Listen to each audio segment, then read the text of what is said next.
Bienvenidos a Derecho para Todos. Somos Escáner Jurídico, su derecho nuestra prioridad. Como siempre, todos los domingos, una nota, un tema, un invitado especial.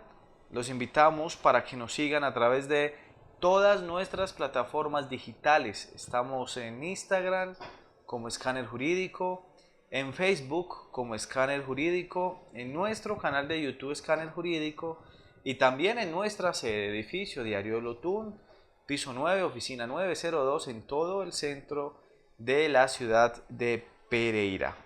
Bueno, hoy en Escáner Jurídico vamos a hacer algunas reflexiones sobre algunos temas jurídicos supremamente importantes. Tenemos un invitado especial, quiero saludarlo y agradecerle por estar aquí con nosotros. Luis Merchán, un hombre que trabaja diferentes temas jurídicos en la ciudad de Pereira, conocido, ustedes lo conocen mucho, un hombre muy juicioso que permanentemente está con los clientes. Hola Luis, ¿qué tal? Bienvenido a Escáner Jurídico. Doctor Antonio, muy buenas tardes, gracias por esta invitación. Efectivamente, el día de hoy venimos a compartir con la ciudadanía varios temas de relevancia jurídica que desde el ejercicio que vengo desempeñando desde hace algún tiempo, obviamente hemos tenido pues algunos logros y además pues digamos un impacto significativo como tal en la sociedad. Antes, Luis, de que hablemos de estos temas jurídicos, yo quiero que compartamos algunas reflexiones sobre la justicia actual con base en la pandemia. ¿Cómo la ha visto? ¿Cómo han venido trabajando los juzgados de manera digital? ¿Qué percepción tiene? El tema está un poco lento, es entendible mientras ellos se acomoden. ¿Qué percepción ha tenido, Luis? Bueno, doctor, efectivamente, pues esta pandemia ha impactado a todos los sectores a nivel país y a nivel mundial, entre ellos la justicia, un elemento fundamental del Estado para el funcionamiento. Y pues digamos que actualmente todos hemos tratado de flexibilizarnos y adaptarnos a lo que pues en este momento existe y obviamente la justicia a media marcha ha iniciado sus primeros pasos.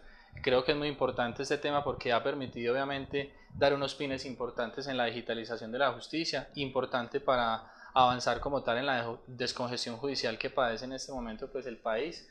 Y además de eso, pues obviamente digamos desde el ejercicio que uno observa, se facilita mucho el ejercicio como tal del litigio porque permite no solamente litigar pues en la ciudad de Pereira y obviamente en otro lugar contigo al mismo tiempo, y además pues digamos que uno observa una serie de decisiones que se han tomado al interior como tal de la rama judicial en pro pues de la justicia como tal. Con Luis Merchán vamos a hablar de unos temas jurídicos que son muy importantes, son del día a día, que seguramente hay muchas dudas en los ciudadanos. Vamos a hablar de accidentes de tránsito desde una óptica conciliatoria. Vamos también a hablar sobre qué son las vedurías ciudadanas. Vamos a hablar un poco sobre comparendos de tránsito. Bueno, y lo que viene trabajando Luis Merchán permanentemente en su día a día. Luis, los accidentes de tránsito, en ese tema de las conciliaciones, ¿usted cómo los viene trabajando actualmente? Sí, doctor Antonio, efectivamente, pues en la ciudad de Pereira hay un promedio muy alto de accidentalidad, entre ellos pues más o menos 25 accidentes diarios, es una gran cantidad y obviamente pues allí se ven derivadas muchas situaciones, teniendo en cuenta que se ven vinculados no solamente vehículos, sino también personas. De los accidentes de tránsito se derivan pues varias consecuencias jurídicas, entre ellas penales y además civiles, y obviamente pues de pronto lo que venimos a incentivar un poco a la ciudadanía es a optar por la conciliación en este tipo de eventos, como por ejemplo en algunos casos, en algunas colisiones en los que hay obviamente pues digamos algunos lesionados, se tiene que inmovilizar los vehículos y pues digamos que estos son retenidos por fiscalía teniendo en cuenta que hacen parte de una garantía o una prueba como tal del hecho punible. No obstante, pues digamos que esto genera como tal un proceso penal que en algunos casos se vuelve tedioso, largo y obviamente muy desgastante para las partes. Es por ello que generalmente desde nuestra forma de trabajo incentivamos a la gente a que opte por los métodos alternativos de solución de conflictos, y además de ello pues es una opción muy viable porque digamos que de esa manera se puede desistir del proceso y finalizar la acción penal. Obviamente, pues digamos que allí en algunos casos particulares sí se requiere como tal todo el proceso, las valoraciones definitivas en medicina legal para efectos de determinar las secuelas de algunos lesionados, porque pues digamos que algunos accidentes eh, generan unas consecuencias a futuro bastante importantes y es por ello que se requiere pues una indemnización bastante alta. Pero digamos que hay unos casos que son digamos de lesiones menores y que en realidad digamos que por dificultades a veces de comunicación, falta de asesoría, las personas pues dilatan los procesos, no se logran las indemnizaciones y es por ello que hay tanta congestión también en las fiscalías. Usted ha tocado un tema muy importante, las conciliaciones en los accidentes de tránsito, que le evitan al ciudadano un desgaste, que tal vez tengan que ir a un estrado judicial. Importante que los ciudadanos tengan claro que cuando se causa un accidente de tránsito, Luis, digamos, el que causa el daño sí o sí tendrá que responder, o sea, tendrá, si es responsable, tendrá que asumir las consecuencias de ese accidente de tránsito, porque muchos ciudadanos de una manera muy tranquila piensan que no, como no tengo cómo responder, no tengo una póliza contra una aseguradora, no respondo y ya, el tema no es así, ¿no? Bueno, doctor Antonio, hay que tener en cuenta que en todos los accidentes de tránsito, bueno, en la mayoría, se hace presencia de parte del Instituto de Movilidad de Pereira, un agente de tránsito, el cual elabora un informe policial de accidente de tránsito y allí consigna un código de hipótesis. Hipótesis en el entendido de que, digamos que es algo hipotético con respecto a la causa del accidente, lo que pudo haber generado el accidente.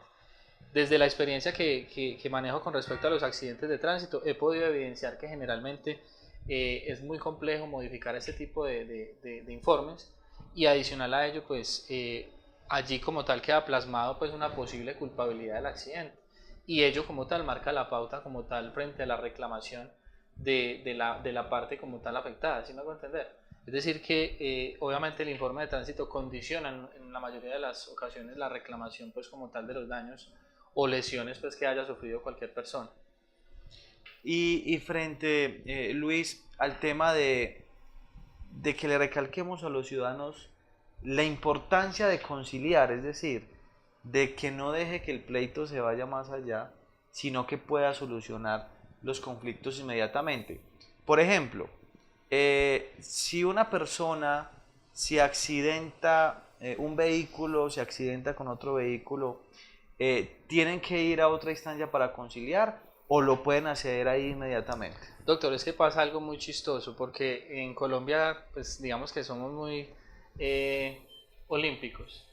Hay accidentes en los cuales no es recomendable conciliar. ¿Por qué? Porque digamos que en el lugar de los hechos se observa que hay lesiones, se observa que hay grandes afectaciones y en ocasiones digamos que la gente por falta de asesoría, falta de conocimiento en el tema e incluso por omisión de los mismos agentes de tránsito porque en su manual de funciones está prohibido conciliar en el lugar de los hechos cuando hay lesionados, erróneamente se incurre en este tipo de actuaciones. ¿Por qué? Porque si usted, digamos que en el lugar de los hechos, observa que quizás no tenga mucho dolor, pero concilia en ese momento, no hay informe de tránsito, no hay una prueba que lo respalde, y usted llega a su casa, se hace valorar y resulta que tenía una fractura de tibia y peroné. Y usted y yo sabemos, doctor, que ahí el proceso es más complejo, ¿cierto? En lugar de haber dejado, pues como tal, inmovilizar los vehículos, haber dejado hacer todo el procedimiento, porque en muchas ocasiones ay, se me van a llevar la moto para los patios, no, venga, no tengo cómo sacar la moto de los patios, no tengo papeles, conciliemos, entonces pues digamos que allí se agrava mucho más la situación. No obstante, en otros escenarios donde sí se recomienda conciliar, que es como tal en la etapa donde ya hay un proceso penal, donde ya digamos que la misma fiscalía invita a conciliar, es allí donde se invita como tal a la ciudadanía, pues como tal a tener esa disposición para recibir y emitir ofertas de arreglo. Hay un tema muy importante que usted viene manejando, Luis, y que le hagamos énfasis a los ciudadanos y que tiene que ver también con los accidentes de tránsito. Cuando hay un accidente de tránsito y hay lesionados, la regla general es que los vehículos van a ir a unos patios mientras la fiscalía pues inicia el proceso de investigación o los vehículos se puedan retirar de manera provisional. Y obviamente obviamente, digamos que muchos ciudadanos, cuando el vehículo está allí en los patios que lo necesitan para su trabajo, corren a pagar los patios para que se los entreguen provisionalmente. Usted viene manejando un tema de claridad a los ciudadanos frente a que generalmente ellos no tendrían que asumir el valor de los patios. ¿Cómo es eso? Expliquémosles en qué consiste este tema, cuál es la norma, los pronunciamientos de las Cortes frente al pago de los patios producto de un accidente de tránsito. Efectivamente, doctor Antonio, usted lo mencionaba muy bien, en los hechos de tránsito en los cuales hay lesionados, es obligatorio inmovilizar los vehículos. No obstante, la Fiscalía tiene la obligación de garantizar unos patios para, digamos, la guarda o protección de estos bienes que finalmente hacen u ostentan la calidad de prueba o de garantía para efectos de garantizar, digamos, la indemnización a los lesionados. Sin embargo, pues ante un juez de control de garantía se puede solicitar la entrega provisional o definitiva y en estos casos, digamos que, o en la ciudad de Pereira específicamente, se vienen depositando estos vehículos en unos parqueaderos privados, en unos patios que digamos que hacen parte de una persona jurídica independiente y privada. Entonces digamos que es allí donde nosotros a través de la acción de tutela hemos observado, digamos, bajo varios pronunciamientos de la Corte con respecto, por ejemplo, a la sentencia T1000 del 2001, en el que ha establecido o se ha pronunciado jurisprudencialmente frente a estos temas y nos ha dado la razón en el que efectivamente la Fiscalía es quien está a cargo de estos valores y los ciudadanos no tienen por qué pagar estos patios. O sea que los ciudadanos no tendrían la obligación de pagar los patios, ¿no? Efectivamente, doctor Antonio, ya nos ha dado la razón aquí en el Distrito Judicial de Pereira dos jueces constitucionales y obviamente pues digamos que el objetivo es seguir socializando esto con toda la ciudadanía para aquellos casos en los cuales han perdido sus vehículos, han tenido dificultades para retirarlos, acudan a una asesoría jurídica para efectos de obviamente pues buscar la manera de lograr este objetivo. Un tema, Luis, que usted también maneja de una manera muy juiciosa son los comparendos de tránsito, que también es el día a día del ciudadano, ¿cierto? ¿A quién no le han hecho un comparendo de tránsito? Podría uno preguntarse, ¿a quién no le han hecho? ¿Quién no ha violado una norma de tránsito, a veces por descuido, por imprudencia, por negligencia? Eh, en el tema de comparendos de tránsito, ¿cómo está actualmente la normativa? Es decir, cuándo una persona tiene que pagar el comparendo de tránsito, cuándo no lo puede pagar o en qué casos puede alegar la prescripción de ese comparendo de tránsito para no tener que asumir ese valor. Sí, efectivamente, doctor Antonio, con respecto al tema contravencional de tránsito y policivo, hemos venido realizando varios avances a nivel jurídico, teniendo en cuenta pues que desde la Veeduría de Movilidad de Pereira también hemos venido haciendo un trabajo muy interesante con la ciudadanía y allí pues hemos adquirido gran conocimiento en esta área. Los comparendos, para iniciar es importante mencionarle a la ciudadanía que una orden de comparendo es una solicitud de comparecencia, no es una multa, que es lo que generalmente, pues digamos que la ciudadanía es donde incurre en renunciar a ese derecho de defensa y a pagar la multa. Finalmente allí acepta la culpabilidad de la infracción, teniendo en cuenta que generalmente en todos los comparendos de tránsito se tienen 5 días hábiles para solicitar o acudir al inspector de tránsito o policivo para efectos de solicitar su derecho de defensa y quizás manifestar cualquier vulneración al debido proceso que haya sufrido en el procedimiento como tal contravencional, ¿sí? Allí encontramos una gran dificultad, doctor Antonio, porque por falta de asesoría, por falta de conocimiento, en muchas ocasiones incurrimos en errores, incluso nosotros mismos nos autoincriminamos. Hemos observado, por ejemplo, procedimientos como el transporte informal, que es codificado como el Delta 12, en el que realizan persecuciones, realizan quizás presuntamente interrogatorios, y allí es donde observamos que efectivamente se nos están vulnerando derechos como la intimidad, derecho al debido proceso, y además un artículo muy importante, doctor, de la Constitución, el artículo 33, la no autoincriminación, ¿sí? Que obviamente es un derecho constitucional. Adicional a eso, pues es una invitación también a la ciudadanía para que ante cualquier imposición de un comparendo solicite su audiencia pública, no renuncie a ese derecho de defensa. porque finalmente digamos que eso es lo que nos protege, nos permite que el inspector de tránsito, que es quien tiene el conocimiento y las calidades jurídicas, nos permita analizar el procedimiento y saber si efectivamente sí cometimos o no la infracción. Muchas veces ocurre que es importante que el ciudadano, pues le hacen el comparendo de tránsito, pues la autoridad de tránsito cumple su papel, si ve que alguien infringe la norma, de hacerle la orden de comparendo. Y ellos, pues el ciudadano se dedica únicamente a firmarlo, pero sería también importante que ellos acudan a la audiencia, pero antes se llenen también de pruebas, es decir, en ese momento en que le están haciendo la orden de comparendo, por ejemplo, si por imprudencia se saltó una norma de tránsito, tomar una fotico, donde él pueda, digamos, defenderse en esa audiencia. O si hay testigos, eso es muy importante, ¿no? Efectivamente, doctor Antonio, usted lo acaba de mencionar. Yo creo que es lo más importante de este tipo de procedimientos. Digamos que el Código General del Proceso nos habla de todas los elementos que son considerados pruebas y todas las pruebas que pueden ser incorporadas en un proceso como tal, pero en ese tipo de casos sí es muy recomendable que la ciudadanía eh, grabe los procedimientos, fotografee los agentes de tránsito, exija la identificación de los agentes de tránsito.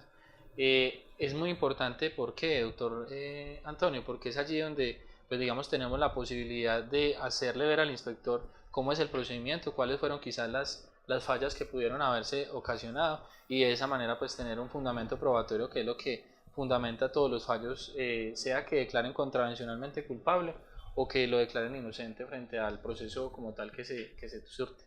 Luis, muchos ciudadanos se preguntan, ¿en qué momento me prescribe el comparendo de tránsito? Hagamos claridad, ¿cómo funciona la prescripción frente a ese tema puntual, frente a los comparendos? Bueno, frente al tema de la prescripción hay una discusión muy interesante porque digamos que el Instituto de Movilidad de Pereira y otros institutos o secretarías de tránsito en el nivel país han manejado una postura jurisprudencial con respecto a lo que establece el artículo 818 del Estatuto Tributario, y es que son 8 años de prescripción. De acuerdo al artículo 159 de la Ley 769 del 2002, se establece la prescripción en 3 años a partir de la ocurrencia del comparendo, la ocurrencia del hecho. No obstante, este se puede interrumpir con el cobro coactivo, con el mandamiento de pago. Y de acuerdo a la postura que manejan ellos, se interrumpe la prescripción y además inician nuevamente a correr otros 5 años, digamos que completarían los 8 años, ¿cierto? Sin embargo, también estuvimos analizando una sentencia del Consejo de Estado que determina que efectivamente ese no es el artículo como tal que debe aplicar en este tipo de infracciones, toda vez que el artículo 817 establece un término inicialmente igualmente al inicial, es decir, serían 6 años en total, para efectos de solicitar la prescripción, para que un comparendo no surta más efectos jurídicos y digamos que sea imposible de cobrar por parte de la Secretaría de Tránsito, de las tesorerías municipales, secretarías de Hacienda, institutos de movilidad. Pero allí hay algo muy importante también que generalmente la ciudadanía no observa, y es que, doctor Antonio, en los expedientes contravencionales también encontramos en algunas ocasiones irregularidades, también encontramos actos administrativos con presuntas nulidades, actuaciones administrativas que no son acorde con los términos de notificación establecidos en la ley 1437 de 2011. Entonces es allí donde, doctor, hemos pues entrado a hacer un trabajo muy interesante frente a todas las secretarías de tránsito a nivel país y hemos eliminado gran cantidad de comparendos. En muchas ocasiones, Luis, se presentan, digamos, algunas inquietudes de algunos ciudadanos frente al actuar de algunos agentes de tránsito en el momento de imponer la orden de comparendo. ¿Usted qué percepción tiene de los agentes de tránsito puntualmente en Pereira? Usted que vive el día a día, que permanentemente defiende a sus clientes en estos temas tan importantes, ¿qué percepción tiene del actual, de la manera como ellos actúan? ¿Les falta capacitación o muchas veces ellos, digamos que sobrepasan la autoridad? ¿Qué lectura tiene del comportamiento de ellos? Bueno, doctor, yo pienso que en esta administración se viene trabajando de una manera muy interesante de parte del director como tal y su equipo de agentes de tránsito. En realidad pienso que esta institución cumple una función bastante importante en la ciudad.